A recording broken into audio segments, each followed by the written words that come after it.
John Morley wants to know, what is your number one most disliked car that you either owned or in general? Oh, my most disliked car, that's an easy one. I bought a 79 VW Scirocco. It was the worst car I've ever had.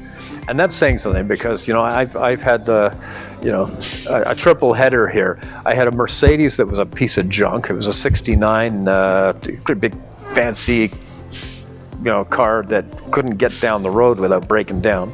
I had a BMW that was the most uncomfortable car that launched one of its struts right through its hood one day, and it wasn't a very old car. And I had the Scirocco, but really, when I think about it, raining hard and watching it backing its way down the driveway by itself, and never managing to get anywhere on time because of it, it took the cake.